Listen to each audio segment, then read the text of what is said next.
زنی که تمام عمرش رویای ثروتمند شدن داشت با مردی ساده ازدواج کرد، اما وسوسه عشق ممنوعه زندگیش رو به نابودی کشید تا اینکه روزی همه چیز برملا شد و آیندش برای همیشه تغییر کرد. سلام دوستان، به کانال سایه های خیانت خوش اومدید. اینجا جاییه که داستانهای واقعی و الهام بخش خیانت رو با هم بررسی میکنیم.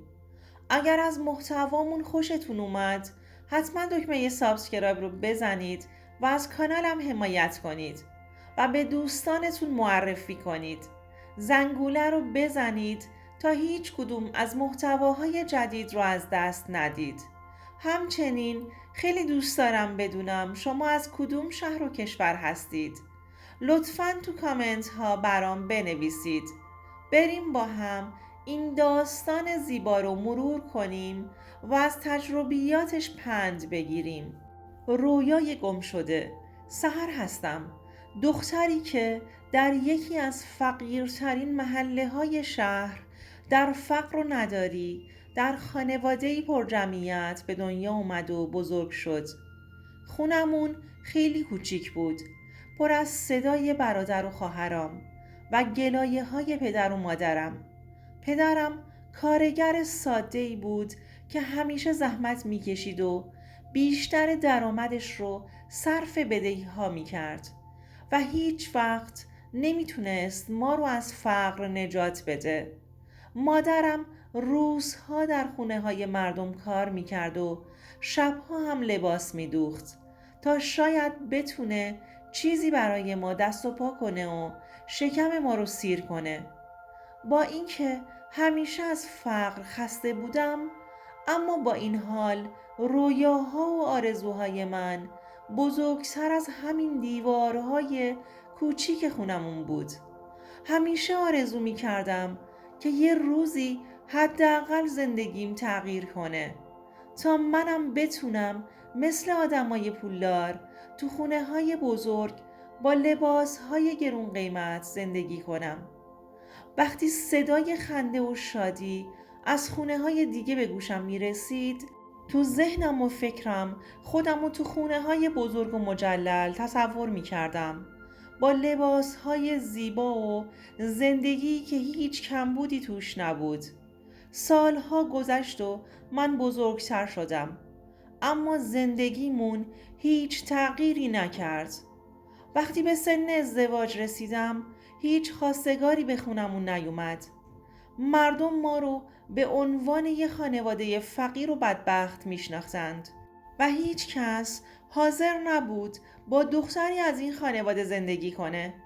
برای دختر فقیری مثل من ازدواج با یه مرد ثروتمند بیشتر شبیه به یه رویا بود تا واقعیت. تا اینکه یه روز مجید سرایدار آپارتمانی شیک و لوکس در شمال کشور به خواستگاریم اومد. مجید مردی ساده و زحمتکش بود که زندگیش رو با سختی میگذروند، اما چیزی که منو جذب خودش کرد شغلش بود.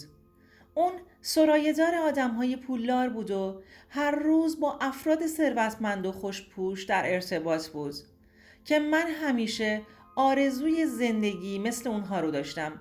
فکر می کردم شاید از همین طریق بتونم به دنیام و رویاهام نزدیکتر بشم. خلاصه قبول کردم که باهاش ازدواج کنم. بعد از ازدواج در خونه کوچیک زندگیمون رو شروع کردیم.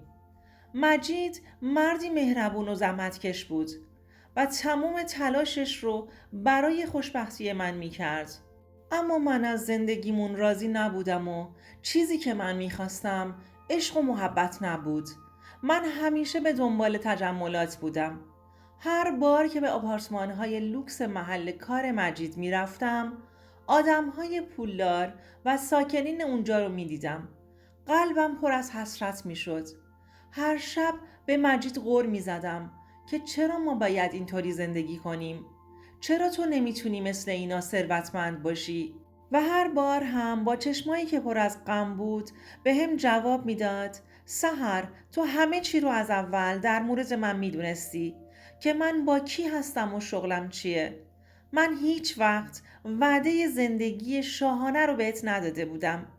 همین حرف ها همیشه بینمون رد و بدل می شد تا اینکه یه روز کامران رو دیدم. از اون روز همه چیز تو زندگیم تغییر کرد. اون یکی از ساکنین ثروتمند آپارتمان بود. مردی بود با چهره‌ای جذاب و لبخندی خیلی دلنشین. لباس گرون قیمت تنش بود و هر بار که کامران رو می دیدم قلبم تون تون می زد.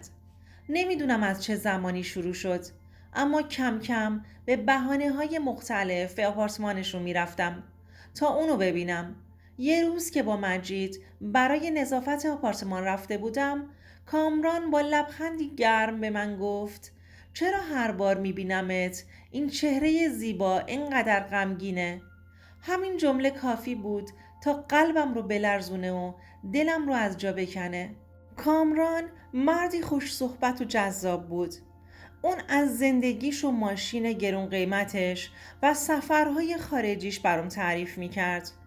با جملات شیرین و وعده های فریبنده منو وارد دنیایی کرد که همیشه آرزوش رو داشتم. هر بار که باهاش حرف می زدم بیشتر و بیشتر به دنیاش کشیده می شدم. کامران به من نزدیکتر شد، اما من نمیدونستم اون برای هر لحظه از دیدارهامون ازم فیلم و عکس میگیره. رابطمون ادامه پیدا کرد. کامران به من وعده داد که اگر بهش اعتماد کنم میتونه زندگیم رو تغییر بده.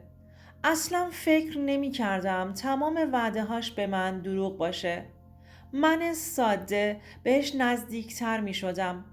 پولش چشمم رو کور کرده بود، ولی اون فیلم ها و عکس های بیشتری ازم می گرفت و منم از این موضوع بی خبر بودم. روزها می گذشتند و رابطه مخفیمون ادامه پیدا می کرد تا اینکه یه روز همسر کامران لیلا به ما شک کرد. یه روز به طور ناگهانی به خونه برگشت و ما رو با هم دید. دعوای شدیدی بین لیلا و کامران شکل گرفت. لیلا تهدیدمون کرد که تمام ماجرا رو به پلیس میگه و رابطمون رو افشاگری میکنه. کامران که میترسید زندگیش از هم بپاشه همه چیز رو انکار کرد. کامران سعی کرد لیلا رو آروم کنه و برای حفظ زندگیش تصمیم گرفتن از کشور خارج بشند. وقتی متوجه شدم که کامران بدون هیچ توجهی به من همراه همسرش لیلا از کشور رفته، دنیام رو سرم خراب شد. حالا مونده بودم با عذاب وجدان خیانت به همسرم که هر لحظه هم بیشتر می شد. من به امید رسیدن به زندگی بهتر به شوهرم خیانت کرده بودم و حالا هم مثل افسرده ها شده بودم. مجید که از همه چیز ماجرا بیخبر بود همچنان با مهربونی رفتار می کرد. هنوز هم منو دوست داشت و هر بار که به چهره مهربونش نگاه می کردم با تمام وجودم عذاب وجدان می گرفتم و از خودم متنفر می شدم. همش با خودم می گفتم چطور تونستم به مردی که تنها هدفش خوشبختی من بود خیانت کنم؟ چرا زندگیمون رو به خاطر رویایی پوچ نابود کردم؟ افسردگیم روز به روز بیشتر می شد و تمام وجودم رو می گرفت. هر شب کابوس می دیدم و از خودم بیزار و متنفر بودم. دیگه نه رویایی داشتم و نه امیدی برای آینده. دیگه نمیتونستم به چشمای مجید نگاه کنم و از گذشته فرار کنم. رویای ثروتمند شدنم زندگیم رو نابود کرده بود. اگر داستان زندگی من رو شنیدید، ازتون میخوام یک چیز رو همیشه به یاد داشته باشید. هیچ رویایی به قیمت از دست دادن عزت نفستون و وجدانتون ارزشش رو نداره.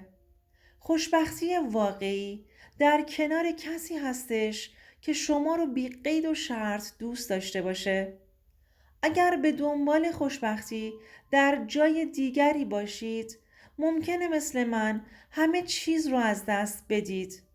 و در نهایت هم تنها و با پشیمونی و عذاب وجدان زندگی کنید.